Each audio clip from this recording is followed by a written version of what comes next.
प्रिय भाइयों और बहनों, नमस्कार।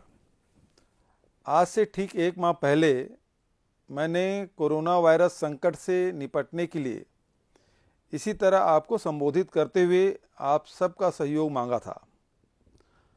आपको सच कहूँगा, जब पहली बार कोरोना वायरस से बचाव के बारे में आपसे सहयोग की अपील कर रहा था तो मेरे मन में कई आशंकाएं थी।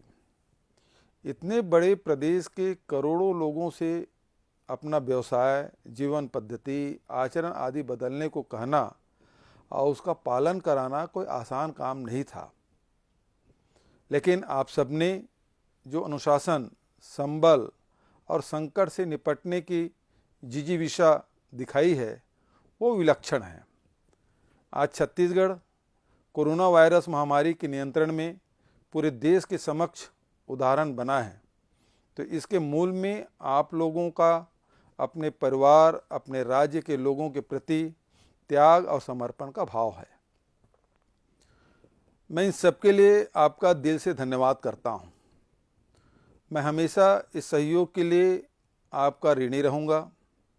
मैं धन्यवाद करना चाहूँगा सभी चिकित्सकों, स्वास्थ्य कार्यकर्ताओं, जिला और पुलिस प्रशासन, खाद्य, महिला बाल विकास, नगर निगमों, नगर पालिकाओं, जनसंपर्क विभाग के समस्त कर्मचारियों का, जिन्होंने 24 घंटे इस संकट से निपटने के लिए कार्य किया। मीडिया के बंधुओं, स्वयंसेवी संस्थाओं और सामाजिक संगठनों का भी आभारी रहूँगा, जिन्होंने हर पल हमारा सहयोग किया।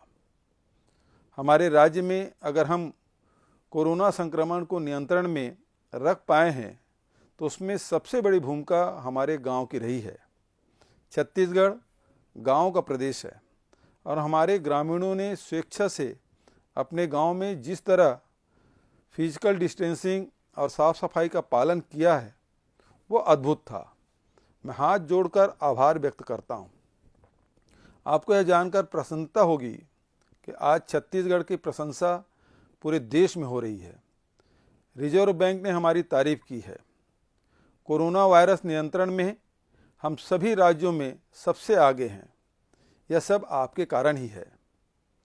20 अप्रैल से राज्य में बहुत सारी आर्थिक गतिविधियां प्रारंभ करने पर हम विचार कर रहे हैं। गांव में मनरेगा के काम शुरू हो गए हैं। आप अपने ज़िले में क्या क्या कर सकते हैं, इसकी पूरी जानकारी और दिशा निर्देश आपको बताए जा रहे हैं।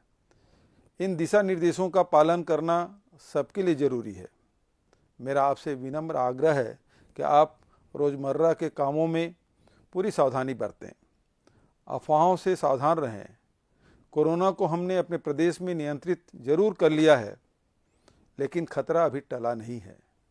हमें उसे अपने राज्य में फैलने का दूसरा अवसर नहीं देना है। अगर आपने फिजिकल डिस्टेंसिंग का पालन किया, लगातार हाथ धोते रहे और भीड़ भाड़ से बचें तो कोरोना को राज्य में फिर से फैलने का मौका नहीं मिलेगा। एक बार फिर मैं आपको सहयोग के लिए आपका आभार व्यक्त करता हूं। हमारी एकजुटता ही हमारे प्रयासों में पूर्ण रूप से सफल करेगी। धन्यवाद।